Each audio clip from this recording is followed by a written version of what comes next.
મજામાં જશે તો મિત્રો આજે અષાઢી બીજ પહેલા તો તમને કરાવી દો રામદેવ પીરના દર્શન અને મિત્રો આપણે અહીંયા દેગની પ્રસાદી કરવાની છે અને સાથે સાથે પૂરી પણ કરવાની છે, પૂરી અને પનીર. તો મિત્રો વિડીયો જેમ બને એમ શેર જરૂર કરજો. તો બધાને જય રામદેવ પીર. અને મિત્રો અહીંયા મૂકી દીધી છે દેગ ચડવા.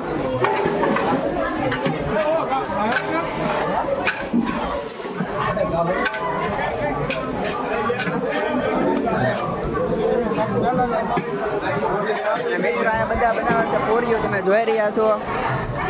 તો મિત્રો અમે આવી ગયા રામદેવના મંદિર ઉપર, ત્યાં ચડાવવાની હતી ધજા.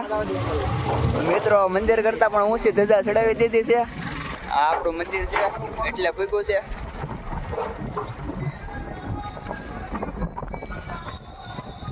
કાળ ભૈરવ દાદા પણ ધજા ચડાવી દીધી છે. તમે અત્યારે કાળ ભૈરવ દાદાના દર્શન કરી રહ્યા છો.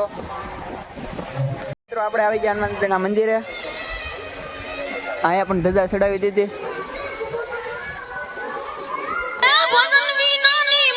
ભૂખ નહીં ભાંગે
સુધણી મરે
ગો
બધા રામદેવની પ્રસાદી લઈ રહ્યા છે. તમે જોઈ રહ્યા છો મિત્રો આવી ગયા જમવા અને પ્રસાદી લેવા માટે. બિનનદી બીચ દેખાય છે, તમે જોઈ રહ્યા છો. આ બધા મિત્રો જોઈ રહ્યા છે. સાથે સાથે અમે હનુમાન દાદાના મંદિરે પણ બધા જોઈ રહ્યા છે. મિત્રો અત્યારે આસી બીચ દેખાય છે. તો મિત્રો તમને રામદેવની બીજના દર્શન ચાહવા હોય તો કોમેન્ટમાં જય રામાપીર લખજો. વિડીયો જેમ બને એમ શેર કરજો ને યુટ્યુબ ચેનલ માયા સોલંકી 1204 ને સબસ્ક્રાઈબ કરવાનું ભૂલતા નહીં. મિત્રો બધાને અષાઢી બીજના જય રામાપીર, જય માં કોડિયારમાં.